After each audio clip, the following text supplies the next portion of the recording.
Bismillahirrahmanirrahim. Teman-teman yang Allah muliakan, sahabat mubasyirin yang Allah rahmati, Assalamualaikum warahmatullahi wabarakatuh. Innal hamdalillah nahmaduhu wa nasta'inuhu wa nastaghfiruh wa na'udzu billahi min shururi anfusina wa min sayyiati a'malina. Man yahdihillahu fala mudhillalah wa man yudlil fala hadiyalah. Wa asyhadu an la ilaha illallah wahdahu la syarikalah wa asyhadu anna Muhammadan abduhu wa rasuluh. Allahumma salli ala Muhammadin wa ala alihi wa sahabati ajma'in, amma ba'd. Allahumma inna nas'aluka ilman nafi'a wa rizqan wasi'a wa amalan mutaqabbala. Ikhwati wa akhwati yang Allah muliakan, setelah kita bersyukur pada Allah SWT dan dalam iftitah itu selalu ada disertai sholawat dan salam kepada junjungan alam, paduka yang mulia Nabi kita Muhammad SAW, dengan selalu kita berharap kepada Allah SWT agar kelak kita dimasukkan pada golongan yang akan mendapatkan syafaatul udma dari Nabi kita Muhammad SAW atas izin Allah Subhanahu wa taala. Di kesempatan malam ini kita akan mengkaji surat An-Nisa ayat 31.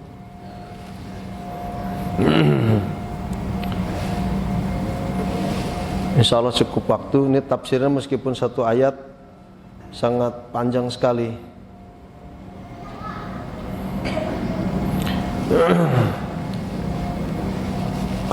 Ayat yang akan kita kaji ini kaitan dengan perilaku kita yang disesuaikan dengan karakter dan kejiwaan kita. Maka di antara kita itu ada yang memang senang melakukan kejahatan-kejahatan ataupun perbuatan-perbuatan tercela dari dosa dan maksiat. Kalaupun dikelas-kelaskan itu ada kelas pelanggaran kelas teri.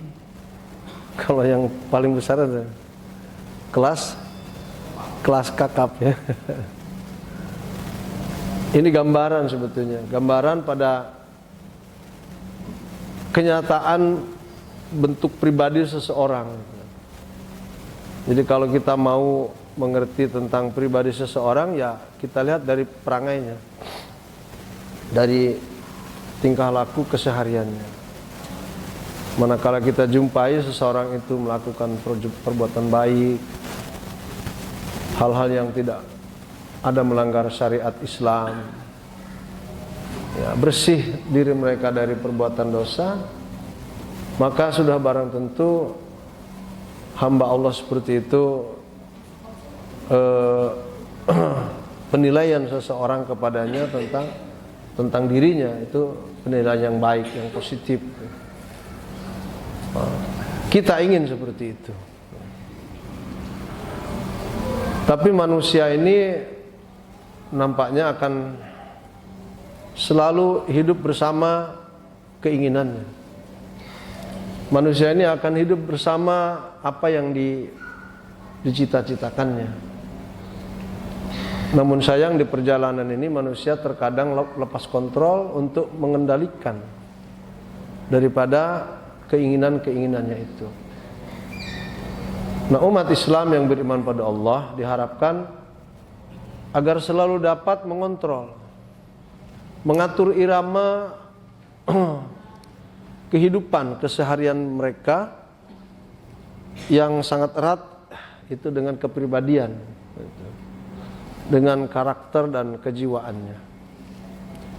Allah Subhanahu wa taala yang Maha mengetahui terhadap ciptaannya itu selalu memberikan arahan,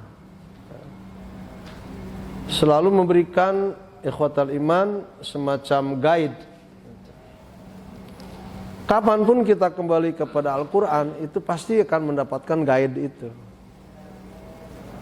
Termasuk pada satu ketika manusia ini sangat sulit mengendalikan diri mereka, barangkali di dalamnya juga kita, atau barangkali juga di dalamnya keluarga dan anak kita, sanak saudara, handai tolan. Pada dunia pertemanan, persahabatan bisa jadi sangat sulit mengendalikan kondisi, sampai di antara kita terjerumus pada perbuatan-perbuatan yang tercela, dosa dan maksiat yang tadi Ustadz sampaikan berkelas ya. Ada pelanggaran kelas teri, ada pelanggaran kelas kakap. Kenapa besarnya pelanggaran itu dinisbatkan kepada kakap? Apa tidak ada ikan yang lebih besar dari kakap? Nah, ini kinayah saja. Kinayah yang dimaksud adalah perumpamaan. Kalau teri ya cukuplah perbandingannya dengan kakap kan gitu. Ya. Kita tidak usah memperbandingkan kakap dengan apa kan gitu. Cukup terwakili dengan kelas teri dan kelas kakap. Bakal terjadi ikhwan, gejolak hawa nafsu yang tidak bisa dikendalikan itu akan mewakili dirinya siapa di dalam kehidupan bermasyarakat. Betapapun selama itu kita menutup aib kita, satu saat aib ini tidak bisa kita kendalikan, bahkan kita lebih memilih untuk pribadi kita ini dimunculkan melalui dosa dan maksiat. Itulah manusia. Itulah keturunan Bani Adam.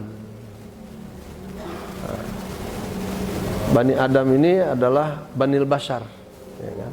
Putra putrinya Adam dan Hawa. Karakter yang ada keterkaitan dengan ayahanda kita, bahwa kita ini adalah anak kesekiannya Nabi Adam. Betapapun pada masa Nabi Adam kepada Nabi Nuh telah terjadi topan yang menghancurkan peradaban manusia, tapi inti yang paling penting adalah kita masih ada DNA-nya ke siapa? Ke Nabi Adam. DNA kita ke sana. Gitu. Maka kalau kita melihat rentetan sejarah dari Nabi Adam sampai kepada seluruh anaknya, ada semacam karakter yang sama. Karakter yang sama pada diri seorang ayah dan anak. Dan ini akan dialami oleh segala generasi. Hanya persoalan kesamaannya, ada yang persamaannya dalam bentuk mungkin katakanlah watak, pembawaan, mungkin dari akhlak, serta bisa juga dari semacam tabiat gitu kan. Ada yang sifatnya besar, kecil. Ada yang kesamaannya itu hampir mendekati seperti kesamaan ayahandanya. Baik dari wajah, fisik, berbicaranya, matanya, alisnya sama manusia. Nah, hanya yang diinginkan oleh syariat bukan pada fisik soal kesamaan itu, tapi kesamaan itu selalu diharapkan oleh syariat pada bagaimana mengendalikan kebiasaan-kebiasaan buruk itu berakhir dengan mengendalikan kebiasaan buruk itu kepada kebiasaan baik. Maka lahir ungkapan pada kalangan ulama, manusia itu bukan malaikat, tetapi dia bukan setan. Ini ungkapan pada kalangan para alim ulama. Manusia ya manusia. Ketika para malaikat tidak diberi hawa nafsu, manusia ada hawa nafsunya. Ketika setan itu hanya diberi hawa nafsu terus, gitu, kita juga memiliki hawa nafsu itu. Adam diciptakan berakal dan berhawa nafsu, sedangkan malaikat tidak seperti itu. Maka jika anak Adam ini terjerumus pada sebuah kesalahan, maka masuk pada ranah manusiawi. Nah, di sini kita akan kupas bagaimana kisah manusiawinya manusia itu saat terjerumus pada kesalahan. Ingat bahwa tadi saya sampaikan kita ada kesamaan dengan ayahanda kita. Nun jauh di sana masanya, entah kapan terjadinya. Pada sebuah takdir Allah Subhanahu wa taala, sang ayahanda kita diciptakan melalui tangannya yang mulia, ditiupkan ruh kepadanya, diajarkan semua nama, disujudkan seluruh malaikat. Inilah keutamaan abi kita, keutamaan abuya kita, Adam alaihi salam. Diciptakan oleh Allah langsung, ditiupkan ruh dari Allah langsung, diajarkan semua nama, disujudkan semua malaikat. Ini keistimewaan Adam yang tidak dimiliki oleh orang lain. Dan Adam diciptakan tanpa ada ayah, tanpa ada bunda, ya kan? Seperti generasinya berbeda. Kalau generasinya kan ada ayah, ada bunda seperti kita. Kalau yang tidak ada bunda, siapa? Siapa yang tidak ada bunda? Tidak ada ayah. Tidak ada bunda ya? Hawa. Ya kan? Tidak ada ayah. Nabi Isa. Tidak ada ayah, tidak ada bunda Nabi kita Adam, ayahanda. Tidak ada bunda berarti ibu kita Hawa. Kemudian kita ada bunda, ada ayahanda. Tapi Nabi Isa dia tidak punya ayahanda. Gitu. Berkembanglah ikhwatal iman sejarah hidup manusia dari awal seperti itu. Sampai pada batas takdir Allah tiba pada mereka, kehidupan harus disandingkan antara malaikat dengan ciptaan yang lain dari kalangan jin. Jin harus disandingkan dengan ciptaan lain, yaitu makhluk yang baru, manusia. Akhirnya berkomunitas di langit itu pada masanya. Malaikat bersatu bersama jin, bersatu pula bersama manusia. Meskipun jumlah mereka saat itu, ya kita tahu hanya ayahanda kita dan bunda kita. DNA kita ke sana. DNA kita ke sana. DNA akhirat.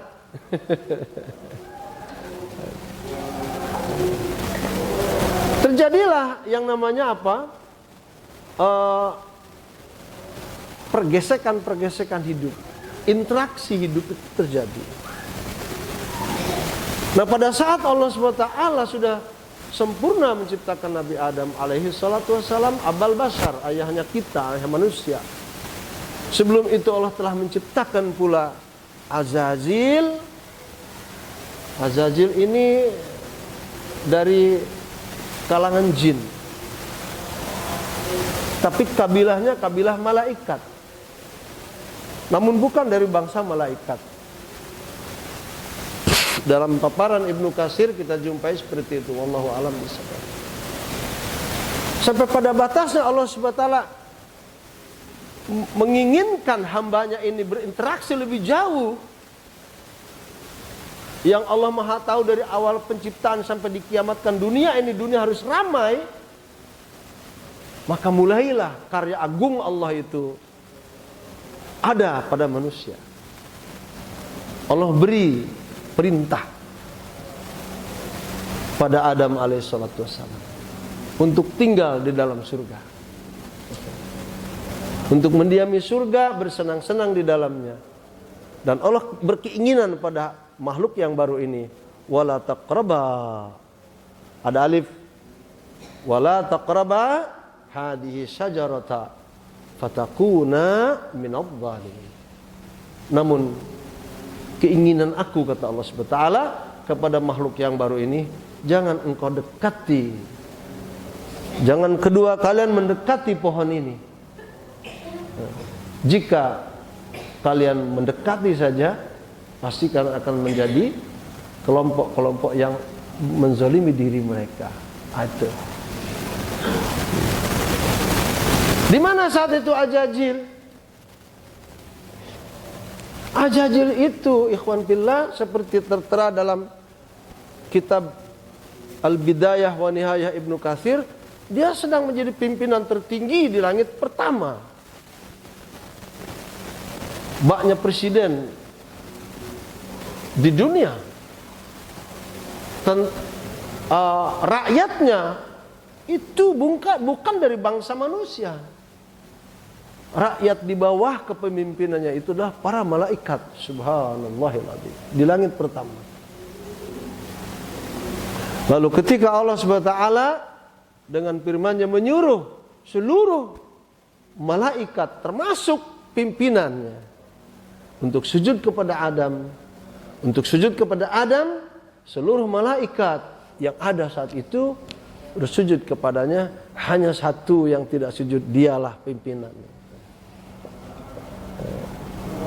Ajajil, seperti dalam sejarah hidupnya, dia itu ilmunya luar biasa. Ketaatan pada Allahnya enggak ada yang bisa mengalahkan dia. Tapi dia memiliki sifat hasad, sifat dengki, sifat kekhawatiran kalau gitu loh. Makhluk yang baru ini dapat mengalahkan kedudukan aku. Maka dia tidak mau bersujud. Saat ditanya, kenapa engkau tidak mau sujud? Jawabannya ringan. Untuk apa aku sujud kepada makhlukmu yang baru? Engkau menciptakan aku dari unsur api, sedangkan engkau menciptakan dia dari unsur tanah. Anggapannya api itu lebih mulia daripada unsur tanah. Terjadi permulaan sejarah itu, ikhwan. Kita akan membahas tentang kesamaan. Yang dahulu ketika Adam melakukan kesalahan itu dengan memakan buah yang ada di dalam surga, dalam surat At-Tur kalau nggak salah itu buah itu namanya buah apa? Buah apa? Hah? Khuldi. Surat At-Tur kalau salah itu. Dimakan itu buah, akhirnya badat sau'atuhuma, terburai auratnya, terpisah bajunya dari badannya. Gitu kan? Nah, ketika itu sudah Allah perintahkan untuk tidak mendekati pohon itu, malah dimakannya. Itulah ada hukum kausalitas pertama yang terjadi pada Abal Basar dan keturunannya hari ini. Sehingga Allah ketika memperhatikan tingkah laku Adam ketika auratnya sudah dibungkus melalui daun-daun yang ada di dalam surga saat itu, Adam ketika itu bersama pasangannya ibu kita Hawa melarikan diri dari surga. Allah yang maha tahu lagi maha mendengar, maha melihat, mengatakan, ya Adam, atafirun minni, wahai Adam, apakah engkau akan lari daripadaku? Adam menjawab, la ya Rabbi walakin istahyait. Tidak ya Allah, namun aku malu kepadamu. Patut engkau malu. Sudah aku larang engkau untuk tidak mendekati pohon itu, sekarang bukan kamu mendekati saja, malah memakannya. Iya ya Allah, aku telah memakannya, tapi istriku yang memulainya. Jadi siapa yang lebih dulu mencicipi? Istrinya. Maka berapa kasus di dunia yang terjadi pada masa kita sekarang berawal dari siapa?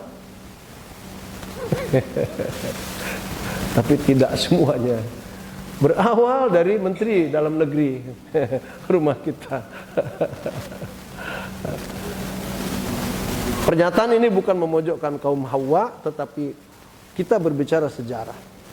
Hanya saja ikhwatal iman, Adam alaihissalam sebagai pimpinan saat itu ketika berlari dari takdir Allah, dia berkata, ya Allah, andaikan aku beristighfar kepadamu, lalu memohon ampun kepadamu, akankah engkau wahal anta raji'i ilal jannah,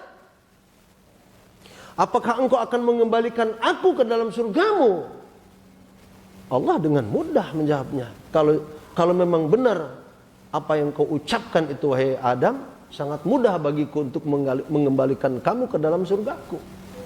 Maka terlahirlah dari mulut Adam alaihissalam doa yang sangat mustajab, doa yang sangat masyhur di kalangan kita.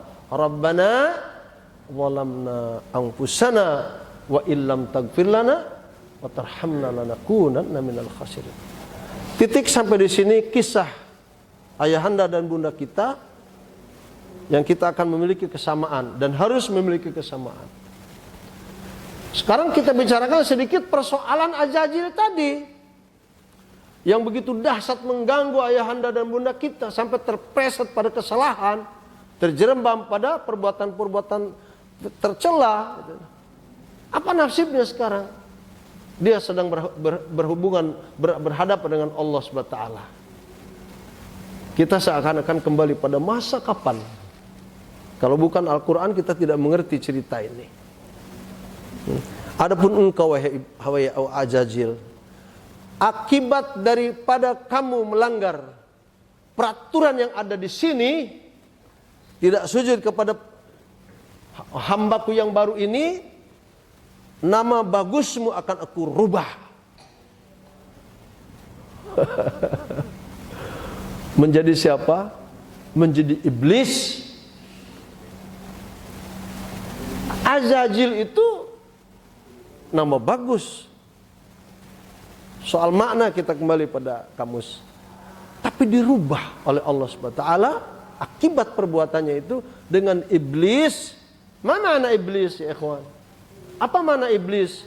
Dalam kamus bahasa Arab, iblis itu ablasa minal khairi kulli, tercabut dari dirinya seluruh kebaikan, tidak disisakan sedikit pun. Itu iblis. Tapi kita tidak boleh bilang kepada orang iblis dia masih punya kebaikan. Tapi iblis yang terjadi pada Azazil, seluruh kebaikannya itu tidak ada, dicabut seluruhnya. Ablasa minal khairi kulli, dihilangkan seluruh kebaikan dari dirinya. Kebaikan-kebaikan yang mengakar saat dia jadi pimpinan itu dicabut seluruhnya oleh Allah SWT. Dan sebagai akibatnya dia diturunkan ke dunia. Al-Kisah yang diturunkan itu saat itu 4 makhluk. Pertama Adam, kedua Hawa, ketiganya iblis, keempatnya itu ular. Ular identik dengan sifat-sifat iblis. Maka dalam sebuah hadis, jika engkau berlalu pada suatu tempat, lalu berjumpa dengan ular yang ketika dihalau itu tidak mau beranjak, bahkan ada upaya dari ular itu perlawanan yang mungkin dapat mencelakakan kita, bunuh ular itu. Alasan apa hadis ini disampaikan oleh Rasul kepada kita atas izin Allah? Karena pada ular itu ada sifat iblis. kisah sahabat yang meninggal dunia syahid karena ular, Ustadz akan ingatkan, satu ketika perpisahan antara suami istri, suami akan ikut berjuang fisabilillah dengan Rasulullah SAW. Di tengah kancah peperangan itu beliau teringat terus ke rumahnya. Padahal dia sudah memberikan amanat kepada istrinya, jangan engkau keluar dari rumah ini, apapun yang terjadi. Akhirnya minta pamit kepada Rasulullah SAW untuk pulang. Ketika pulang dijumpainya istrinya sudah tepat di depan pintu. Karena dianggap tidak taat pada suami, anak panah ini melalui busur akan diarahkan kepada istrinya. Tiba-tiba istrinya berteriak, jangan kau lesatkan dulu anak panah itu sebelum engkau melihat apa yang ada di dalam rumah kita. Ketika dilihat di rumahnya, di atas kasurnya itu sudah ada ular. Maka dalam kisah itu sang suami mempertahankan keutuhan kemuliaan keluarganya sampai berantem, ini istilah berantem ya, dengan ular. Ularnya mati, dianya pun ikut gugur syahid fisabilillah. Itu kisah. Nah, sampai di sini dunia diramaikan.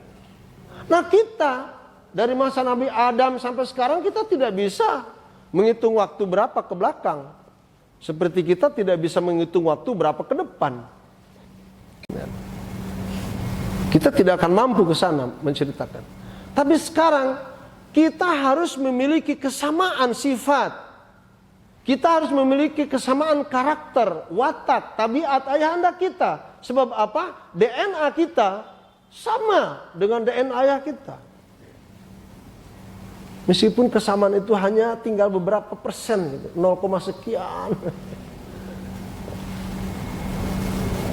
Jika dahulu terungkap dari mulut ayahanda kita, Rabbana dhalamna anfusana, sampai akhir ayat ini, maka kita Banil Bashar, anak-anak Adam ini yang pernah terjerumus pada dosa-dosa dan kesalahan, betapapun itu kelasnya, kelas terikah atau kelas kakap, yuk kita sama-sama memiliki karakter, kejiwaan yang serupa dengan ayahandanya. Ketika Allah Subhanahu wa taala berfirman, a'udzubillahi minasyaitonirrajim, in tajtanibu kaba'ira ma tunhauna an nukaffir ankum sayyi'atikum wa nudkhilkum mudkhalan karima. Jika kalian terjerembab jika kalian menjauhkan diri kalian dari terjerembab pada dosa-dosa besar yang dilarang oleh Allah Subhanahu wa taala atas kalian untuk tidak melakukannya, pasti di sini nukafir. Pasti Allah Subhanahu wa taala akan nukafir ankum sayiatikum, menghapus kesalahan-kesalahan, keburukan-keburukan hidupmu. Lantas Allah Subhanahu wa taala nudkhilkum mudkhalan karima, akan memasukkan kalian ke dalam mudkhalan, tempat masuk yang karima, mulia. Allahu akbar. Maka Ibnu Katsir memaparkan tentang kesamaan ini harus dimiliki oleh anak Adam. Jangan ketika pada zaman kita hidup telah mengerti tentang adanya kesamaan itu, lalu anak Adam lupa terhadap apa yang telah dilakukan ayahandanya saat ketika telah melakukan dosa dan maksiat serta kesalahan itu.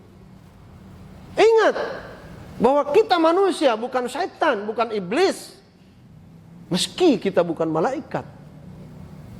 Karena DNA kita ke sana, maka kita harus menunjukkan DNA yang sesungguhnya. Data diri sesungguhnya itu harus kita munculkan. Yaitu berupa apa? Berupa sanggupnya kita mengakui kesalahan dan dosa. Seperti sanggupnya ayahanda kita mengucapkan doa Rabbana dhalamna anfusana sampai akhir doa ini. Jangan duduk pada kesalahan terus menerus. Jangan duduk pada perbuatan-perbuatan dosa terus menerus. Jangan korupsi terus gitu loh. Ada saatnya berhenti. Jangan berdusta terus, ada saatnya berhenti.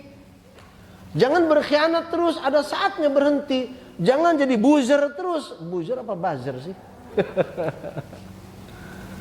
Ada saatnya berpikir.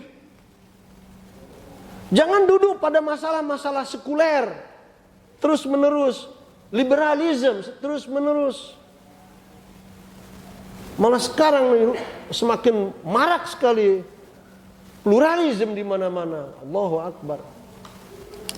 Jangan duduk seperti itu terus menerus. Karena apa? Jika duduknya itu sampai pada batas usia habis, maka betapapun Rasul telah mengatakan bahwa pintu taubat itu masih terbuka sampai akhir zaman, itu kan. Malam yugargir, tapi ada batasannya. Selama nyawa belum sampai ke tenggorokan. Tapi manakala nyawa itu sudah di tenggorokan, kematian sudah di sini. Dulu kisahnya Fir'aun itu hampir-hampir masuk Islam. Betul enggak Ustaz Ned? Dia katakan, aku sekarang beriman terhadap Tuhan yang selama ini disembah oleh anak Bani Israel. Namun apa? Air laut sudah mengisi ruangan perut, sudah sampai ke tenggorokan saat itu. Enggak ada lagi. Batas taubat itu sampai di situ. Hampir Fir'aun itu masuk Islam. Nah, hari ini tentang Fir'aun itu kalau tidak dijadikan barometer persoalan diri kita dengan Allah SWT melalui tawaran Allah, melalui istighfar dan pertobatan, mau sampai kapan kita berhenti dari masalah dosa dan maksiat ini? Mau sampai kita dijelang mati? Atau mau sampai Allah ini menurunkan azab begitu? Afala ta'qilun? Apakah kita tidak menggunakan akal sehat kita? Maka ayat ini ditafsirkan oleh Ibnu Katsir untuk apa? Untuk menyadarkan kepada masyarakat Banil Bashar ini. Seutuhnya peringatan ini melalui tafsir beliau, betapa panjangnya ayat yang singkat ini ditafsirkan panjang banget. Wa qaluhu in tajtanibu kaba'ira ma tunhauna anhu nukaffir ankum sayyi'atikum wa nudkhilkum mudkhalan karima. Atau idza ijtanabtum kabairal asam allati nahaitum anha kafarna ankum saghairad dunub wa adkhalnakumul jannah. Ini keindahan daripada anak-anak Bani Adam ini menggunakan akal sehatnya. Sekarang di dunia ini ada presiden akal sehat siapa? Pernah dengar namanya? Presiden akal sehat. Yang ini orang susah banget masuk Islamnya nih. Padahal ke Muhammadiyah sudah dekat, ya kan? Ke Muhammadiyah, ke NU sudah dekat. Rocky Gerung. Itu orang bilang presiden akal sehat. Tapi ini hidayahnya belum sampai kepada dia. Padahal tinggal klik aja kan, hidayah itu. Moga-moga dia masuk Islam, ya kan? Sehingga menjadi kekuatan anak bangsa ini. Dari unsur apa? Kekuatan daya nalar. Nah, kita hari ini harus berpikir ke arah itu, ikhwan. Saya katakan tadi, dan ini masalah bisa terjadi pada kita, bisa terjadi pada keluarga kita, atau pada sanak saudara kita. Sahata kepada handai tolan, pertemanan, itu bisa terjadi. Gitu loh. Maka jika memang itu perbuatan yang subhanallah azim, ketika kita menjauhi perbuatan-perbuatan dosa besar, maka persoalan dosa-dosa kecil itu oleh Allah tidak akan tidak akan dipermasalahkan gitu loh. Asalkan saja dosa besarnya ditinggalkan. Nah, dosa besar apa yang kalau kita tinggalkan itu dosa kecil angus gitu maksudnya. Karena tafsirnya adalah idza ijtanabtum kabairal asam. Asam itu jamak dari ism. kafarna ankum saghairad dzunub. Jika kalian memang sanggup meninggalkan dosa-dosa besar itu, maka persoalan dosa-dosa kecil yang kalian lakukan harian-harian ini nggak lepas kita dari dosa-dosa kecil ini. Makanya doa itu ada doa kita itu dikabulkan seluruhnya oleh Allah Subhanahu wa taala, hanya dibagi 3. Sepertiga untuk menebus dosa harian kita, sepertiga untuk ditabungkan di akhirat, sepertiga yang kita makan, kita minum, kita bisa beraktivitas itu hasil dari doa. Makanya kata para sahabat, kalau doa semuanya dikabulkan, idza nuksir, kami akan memperbanyak doa itu ya Rasulullah. Faqala Nabi sallallahu alaihi wasallam, Allahu aktsar. Jika kalian memperbanyak doa itu, ingat Allah lebih banyak lagi anugerah yang akan Allah berikan pada kalian. Subhanallah azim. Nah, ini Ibnu Katsir. Maka melalui keterangan para alim ulama,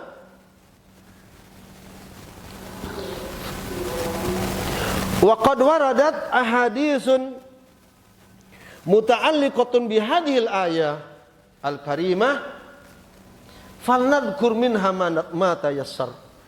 Kata Ibnu Katsir, melalui kepahaman kita dari ayat itu tentang hadis yang berkenaan dengan kabairud dzunub, mungkin beberapa kata Ibnu Katsir akan disampaikan melalui tafsirnya.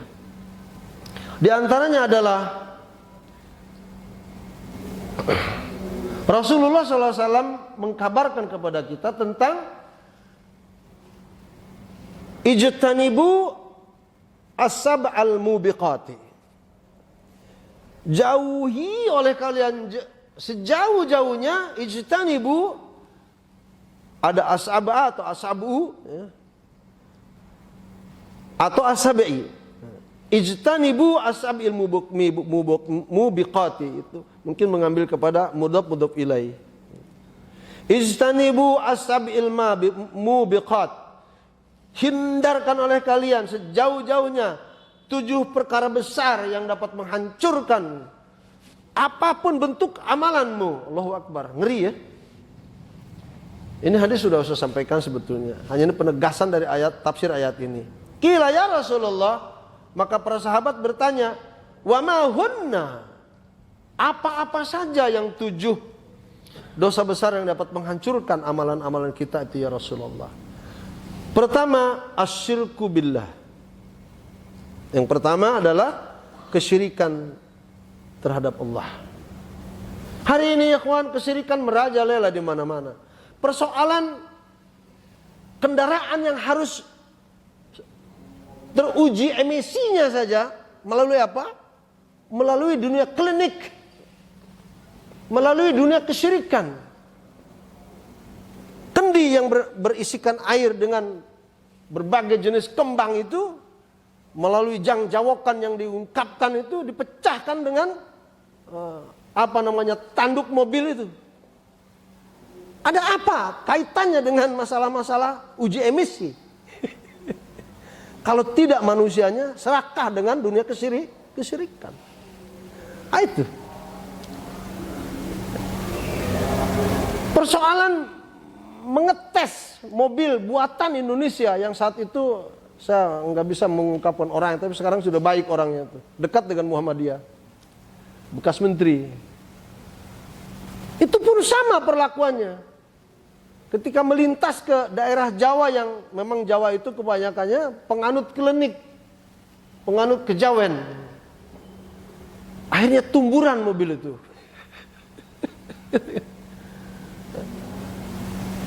Yang uji emisi pun sekarang menjadi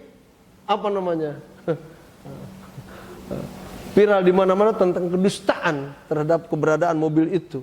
Mobil ini mobil produk makhluk halus rupanya, sehingga nggak kelihatan produk makhluk halus. Pertama syirik. Yang kedua, wa qatlun nafs allati haramallahu illa bilhaq. Membunuh jiwa seseorang tanpa ada alasan yang berarti. Ya kan? Tiba-tiba dibunuh seseorang, itu sudah dosa besar. Dan sekarang banyak kasus KM 50 saja. Ya kan? Kalau yang kemarin siapalah itu sama-sama kafir barangkali nggak usah dibahas. Kasus KM 50 nih. Dosa apa saudara-saudara kita sampai dibantai sedemikian rupa itu? Itu pelakunya termasuk orang-orang yang melakukan dosa besar. Jika pelakunya umat Islam ataupun non-muslim masih diberi kesempatan oleh Allah untuk bertaubat melalui pengkajian ini, kan gitu. Yang ketiga, ikhwan, wassihr. Mempelajari ilmu sihir itu sama dengan dosa-dosa besar. Seperti yang sekarang marak di YouTube itu apa ada? Dukun merah, dukun putih, dukun hitam. Ada dukunnya, dukun merah. Kemarin dukun merahnya berhadapan dengan yang tidak bisa ngomong kalau di televisi. Itu siapa? Dengan Limbat. Padahal tim saya sudah masuk ke rumah Limbat. Ngobrol bisa, ngobrol biasa. Bahkan dia lebih banyak ngomongnya ketimbang diamnya kalau di rumah. Gitu. Dan kita datang saat itu dengan dewa apa dewa Putu Gede, ya, dewa. Ya, tahu kan?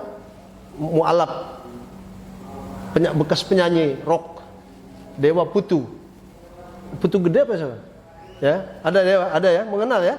Nah, itu ada di Mu'alaf Center, masuk sarang ke lembaga Arimatea. Sihir luar biasa, termasuk di dalamnya ya paranormal. Kemudian ikhwan yang keempat, termasuk daripada dosa besar, wa aklu riba. Ini kawan-kawan ingat, jangan sampai bertransaksi dengan perbankan konvensional. Hatta kepada perbankan syariah pun kita harus berhati-hati. Kalau tidak ada kepentingan gak usah. Karena hari ini pun kita hormati upaya pensyariahan lembaga perbankan itu, namun pun demikian belum sempurna. Kalau tidak ada urusan yang penting gak usah lah, kan gitu. Hatta kepada ATM kita harus hijrahkan dari ATM konvensional. Saya sudah punya ATM BSI syariah, hijrahkan sehingga kita nanti akan ada upaya ketika Allah bertanya, kenapa kamu? Saya sudah hijrah ya Allah. Betapapun syariah belum sempurna, saya sudah hijrah kepada syariah. Gitu. Yang kelima, wa aklu mal yatim. Yang kelima ini adalah makan harta anak yatim. Lembaga mengatasnamakan anak yatim, berapapun dapatnya dalam 1 bulan, apalagi kalau 1 tahun, harus diaudit. Itu maksudnya. Agar terselamatkan pengelolanya daripada apa? Dari aklu malal yatim. Dari terjerumus memakan harta anak-anak yatim. Soal dia mendapatkan gaji, tidak masalah. Sebab seseorang ketika mengurus urusan umat Muhammad ini harus juga dia mengurus keluarganya. Betul nggak? Itu. Bahkan harus gajinya itu harus bisa mensejahterakan pekerjanya. Kalau pekerjanya orang kaya, malah mendambahkan impak sedekahnya kepada lembaga itu. Kalau tidak, beri dia kesempatan hidup sejahtera. Yang keenam, watawalli yaumaz zahf, berpaling saat berada di tengah-tengah peperangan, mundur ke belakang tanpa ada izin dari Rasul, tanpa ada izin dari pimpinan. Ini yang dimaksudkan at-tawalli yaumaz zahf. Yang ketujuh ikhwan, sebelum azan, wa qadful muhsanatil mu'minatil ghafilat. Yang ketujuh adalah memfitnah wanita-wanita muslimah yang suci, menjaga kehormatan dirinya dengan ungkapan kamu pezina, naudzubillah min dzalik. Apakah ada perkara seperti ini? Oh banyak, Pak.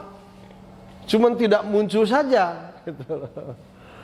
Cuman kita yang nggak tahu, padahal banyak. Terutama dari suami yang terlalu pencemburu. Istrinya sudah soleha banget menjaga kehormatan, masih juga cemburunya keterlaluan gitu. Sampai ada mulut dia mengatakan kamu pezina. Naudzubillah min dzalik. Nah ini perkara-perkara yang dia masukkan oleh Allah Subhanahu wa taala pada 7 perkara dosa besar. Jika perkara yang 7 ini kita hindarkan jauh-jauh, persoalan kejadian kita melakukan dosa-dosa kecil itu oleh Allah tidak akan dianggap. Tetapi ingat, dosa itu tidak boleh dilakukan betapapun kecil, kan gitu. Wallahu a'lam bishawab. Silakan azan dulu, nanti kita akan selesaikan menunggu qomat. Suara azan yang besar ya.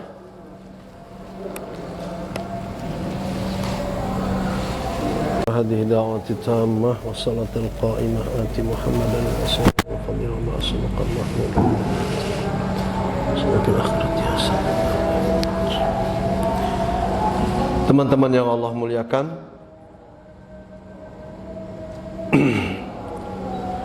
coba kita menelah kembali apa yang saya sampaikan tadi tentang keberadaan kelompok-kelompok yang mungkin pelaku dosa-dosa besar yang dimaksud oleh hadis tadi. Mungkin sebagian terjerumus pada kesyirikan, terjerumus pada pembunuhan, terjerumus pada dunia sihir dan klinik gitu. Atau terjerumus pada memakan harta riba, memakan harta anak-anak yatim. Mungkin juga sebagian kita ketika memang perjuangan sekarang untuk di medan tempur belum ada, tapi mungkin kita termasuk orang yang melibatkan diri dengan pergerakan-pergerakan Islam itu. Namun kita malah tidak sesuai dengan program-program, malah kembali ke belakang dan sebagainya. Atau naudzubillah min dzalik, kita, keluarga kita termasuk yang pernah memfitnah wanita-wanita solehah yang menjaga kehormatannya sebagai wanita-wanita penjajah diri mereka. Naudzubillah min dzalik. Kalau kita kategorikan itu semua adalah terjadi pada kelompok-kelompok yang Rasul katakan kelak di akhir zaman banyak sekali dajjal-dajjal kecil. Nah, dajjal-dajjal kecil ini termasuk pada pelaku-pelaku dosa besar yang dikaji. Karena ternyata kalau ditafsirkan lebih jauh, dari mereka itu ada yang suka berdusta, berbohong dalam rentangan waktu yang sangat panjang kebohongannya itu, kan begitu. Dan Rasulullah mengatakan di akhir nanti mereka itu di akhir zaman nanti di umatku itu akan ada lahir kadzabin, yaitu pendusta-pendusta yang menamakan diri mereka nabi. Itu qaribun min salasin, jumlah mereka hampir mendekati pada angka 30 orang. Kita tidak usah sebutkan namanya orang-orang yang seperti itu, tapi oleh Rasulullah SAW kelompok itu sudah dikelompokkan pada dajjalun, pada kelompok yang akan mengikuti pola kehidupan dajjal. Nah, kita hari ini keimanan kita sedang dihadapkan pada fenomena yang hampir mendekati pada dajjal yang sesungguhnya dikeluarkan oleh Allah Subhanahu wa taala, yang sekarang untuk yang kesekian kalinya harus katakan dajjal itu sudah berada di satu kepulauan di perairan Yaman atau di perairan Syam. Yaman itu antara India terus ke arah utara barat, masuklah kepada Yaman. Ada Teluk Aden kan situ kan? Nah, disitulah kepulauan-kepulauan itu, salah satu pulaunya didiami oleh dajjal ini. Itu loh. Seperti Pulau Seribu ini. Analoginya seperti Kepulauan Seribu. Salah satu pulaunya ada didiami oleh dajjal ini. Allahu Akbar. Sebelum dia dikeluarkan itu muncul kelompok-kelompok yang sekarang dibahas itu. Nah, Rasulullah SAW sangat sayang pada umatnya. Sayang sama saya, sayang sama Pak Ateng, sayang sama Ustadz Encep, sayang sama Ustadz Pathan. Sayang semuanya. Nabi Muhammad itu betapapun sudah meninggal dunia, maka ketika kita sholawat kepada beliau sallallahu alaihi wasallam, Nabi Muhammad itu tidak pernah mati dalam kubur. Selalu menjawab salamnya umatnya itu. Salam dari umatnya yang sekarang hampir mendekati angka 2 miliar. Itu kalau mereka ikhlas mengucapkan salam dan salawat kepada beliau, dijawabnya oleh beliau atas izin Allah Subhanahu wa taala. Maka beliau tidak mati, dan seluruh jasad para anbiya wal mursalin termasuk di dalamnya orang-orang yang mati syahid, termasuk di dalamnya orang yang hafal Quran, tanah diharamkan untuk memakan jasad-jasad mereka. Maka Rasul dengan sayangnya itu mengarahkan pada kita, jika nanti hidupmu sudah masuk pada era dengan banyaknya tukang-tukang bohong, pendusta-pendusta yang hampir kepada taraf kedustaan itu luar biasa tingginya. Mereka mengatakan aku nabi, gitu loh. Hampir mendekati pada angka 30 jumlahnya, 30 orang jumlahnya. Rasul sallallahu alaihi wasallam mewanti-wantikan agar umatnya selamat. Nah, untuk keselamatan kita, Rasul sallallahu alaihi wasallam mengarahkan agar apa? Pertama, ikhwan, al-ibtiadu wal isti'adatu min fitnatid dajjal. Yang pertama, hamba-hamba Allah umat Muhammad yang akan selamat dari fitnah dajjal itu adalah mereka-mereka yang isti'adah itu apa? Berlindung diri kepada Allah atas fitnahnya dajjal. Faqad sabata fil ahadits as-sahhah. Sudah ada ketetapan perintah ini pada hadis-hadis yang sahih dari berbagai wajah, dari berbagai arah, gitu kan? Di antaranya arahan Rasulullah SAW untuk kita terhindar dari fitnah dajjal itu persis seperti doa kita di akhir sebelum salam pada setiap salat di rakaat terakhir. Allahumma inna na'udzubika min adzabi jahannam. Pertama, ya Allah, aku berlindung kepadamu dari azab neraka jahanam. Wa min fitnatil qabr, dan dari fitnah azab kubur. Meskipun sebagian kawan kita menganggap azab kubur itu tidak ada, bagi kita termasuk orang yang mengimani adanya azab kubur, kita berlindung daripada Allah dari azab kubur. Yang ketiga, wa min fitnatil mahya wal mamat, dari fitnahnya kehidupan dan kematian. Apa yang dimaksudkan fitnah kehidupan dan kematian? Fitnah kehidupan, yang fitnah itu akan merenggut keimanan dan akidah kita. Fitnah kehidupan dengan materi Islam hangus. Fitnah kehidupan dengan jabatan kedudukan Islam digadai. Pagi iman, sore kafir, sore iman, pagi kafir. Ini yang dimaksudkan fitnah kehidupan. Dan fitnah kematian yang dimaksud adalah fitnah yang terbesar. Kita termasuk, na'udzubillah min dzalik, kalau tidak bisa menjaga iman dan Islam kita termasuk daripada penghuni neraka. Ini fitnah daripada kematian, termasuk di dalam azab kubur, naudzubillah min dzalik. Dan yang keempat adalah wa min fitnatil masiihid dajjal. Ya Allah, hindarkan aku, selamatkan aku berlindung daripada fitnah adanya akan munculnya makhluk engkau yang bernama ad-dajjal, yang hadis Rasul sudah menggambarkan keberadaan dia. Ini yang akan selamat. Yang pertama. Yang kedua, kita akan selamat ketika kita menghafalkan hifdzu ayat min surati Al-Kahf. Kita menghafalkan beberapa ayat dari suratul Kahfi. Di antaranya 10 ayat suratul Kahfi di awal atau 10 ayat di surat Al-Kahfi terakhir. Faqala Nabi sallallahu alaihi wasallam, man hafidha asyru ayatin min awali suratul Kahf usima min fitnatid dajjal. Usima min fitnatid dajjal. Barang siapa yang hafal 10 ayat dari suratul Kahf, dari pertama atau yang terakhir, pilih. Kalau mudahnya yang pertama 10 ayat, atau mudahnya di yang terakhir 10 ayat, maka dia yang usima itu terjaga daripada fitnahnya dajjal. Tahun kapanpun muncul dajjal, kita akan selamat melalui hafalan surat ini. Yang ketiga, ikhwan, kelompok yang akan selamat daripada fitnah dajjal itu adalah al-ibtiad minhu. Kita menjauhkan diri daripada dajjal dan sifat-sifat yang dimiliki oleh dajjal. Itu. Karena fitnah dajjal ini luar biasa. Kata Rasulullah SAW, man sami'a bid dajjal falyan amin. Barang siapa tiba-tiba mendengar informasi tentang kemunculan dajjal, apakah karena Teluk Aden ini dekat sekali dengan apa? Dengan Aceh.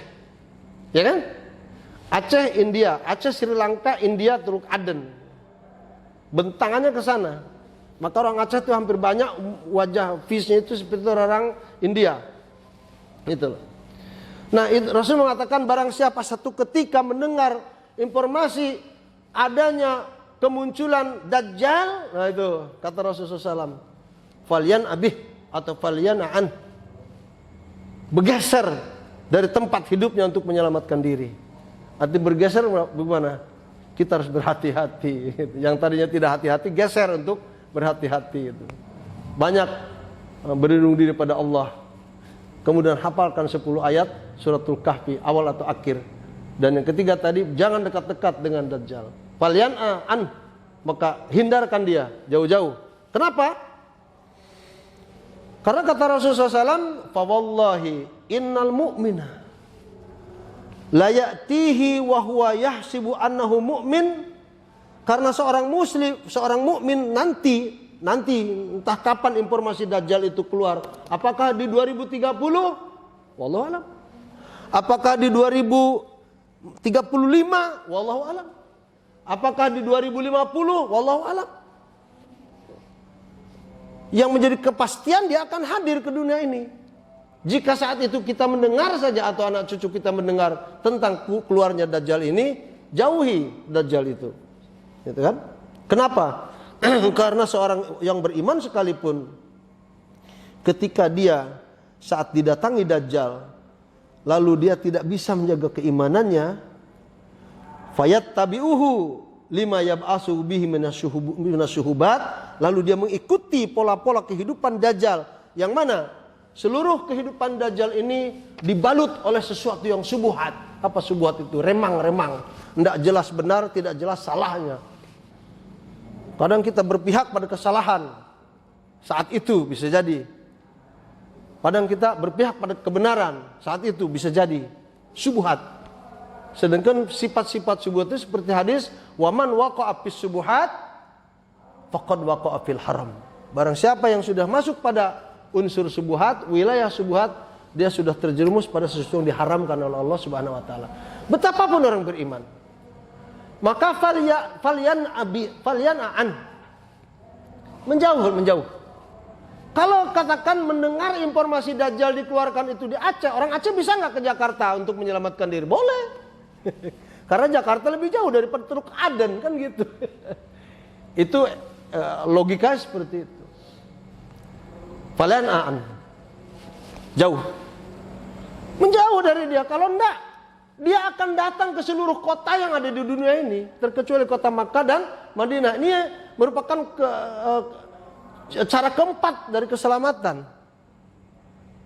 Yang keempat ini orang yang akan selamat dari fitnah Dajjal adalah wa mimma ya'simu min fitnatid Dajjal sukna al-Madinah al-Munawwarah wa Makkah. Sukna itu penduduk. Dan yang keempat ini yang akan selamat dari fitnah Dajjal adalah penduduk kedua kota suci Makkah dan Madinah. Kenapa? Karena Dajjal sudah sesumbar seluruh kota yang ada di dunia. Aku akan pijak, aku akan memasuki kota-kota itu. Betapapun kota tua seperti Beos, kota tua Beos, atau kota termuda Cibubur atau kota termuda IKN di mana itu? Seluruh kota akan aku datangi, aku akan pijak. Terkecuali kedua kota aku tidak ada kemampuan untuk memasukinya. Kenapa? Sebab kepada kedua kota ini jalur-jalur jalan busway atau apa sudah tidak bisa mereka lalui itu. Karena pintu-pintu masuk ke kota Makkah dan Madinah ini dijaga ketat oleh siapa? Bukan oleh polisi, tetapi oleh malaikat. Oleh malaikat. Dajjal yang sesungguhnya dia tidak akan sanggup memasuki kota Makkah dan kota Madinah ini. Oleh karenanya kemarin informasi sebelum saudara kita Kos Stephen meninggal dunia, beliau sempat mengislamkan 3.000 pegawai pekerja Cina yang ada di Makkah. Sehingga dia berurusan dengan Syekh Abdurrahman As-Sedesi dengan membawa surtah, diambil itu Kos Stephen, Syekh Abdurrahman Sadisi mengatakan, selama saya menjadi imam besar Masjidil Haram ini, saya belum pernah mengislamkan orang. Tapi kenapa kamu begitu mudah mengislamkan 3.000 pekerja orang Cina di Mekah ini? Padahal kota Mekah itu tidak boleh dimasuki oleh orang kafir. Dijawab oleh beliau bahwa saya punya kesamaan punya kesamaan bahasa, dengan mudah saya mengenalkan Islam kepada mereka. Dan mereka memahami tentang itu, lalu berbondong-bondong masuk Islam. Allahu Akbar. Dan Coach Stephen ini memiliki kantor di Hebron, tengah-tengah kota Israel. Dia punya tempat ini dihuni oleh 5.500 mu'alaf. Dia membangun mu'alaf center sana. Dari 5.500 orang ini, 80% mu'alafnya itu dari tentara Israel. Allahu Akbar. Sanggup kita melakukan itu? Itu sudah saya sampaikan untuk penekanan aja. Ikhwan, itulah apa yang saya sampaikan malam ini. Ayat yang dikaji adalah surat An-Nisa ayat 31, berkembang sampai kepada umat Islam yang beriman ini harus memiliki ketahanan fisik, ketahanan mental demi menghadapi huru-hara yang akan terjadi di masa akan datang, dengan apa yang kita harus persiapkan, yaitu tidak lain dengan keimanan dan keislaman kita dan amal soleh. Seperti Mu'adz bin Jabal ketika meminta pendapat dari Rasulullah SAW itu tentang penjagaan diri, itu dengan ketakwaan. Yang kedua dengan zikrullah, dan yang ketiga dengan saat kita melakukan dosa, imbangi dengan amal soleh, sehingga perbuatan dosa itu dapat dihanguskan, digugurkan oleh amal soleh. Wallahu a'lam bishawab. Itu saja yang dapat saya sampaikan, semoga bermanfaat. Aku liqauli hadza, subhanakallahumma wa bihamdika, asyhadu an la ilaha illa anta, astaghfiruka wa atubu ilaik. Wa sallallahu ala nabiyyina Muhammadin wa ala alihi wa sahabati ajmain, walhamdulillahirabbil alamin. Rabbana taqabbal minna innaka antas samiul alim wa tub alaina innaka antat tawwabur rahim. Rabbana atina fid dunya hasanah wa fil akhirati hasanah wa qina adzabannar.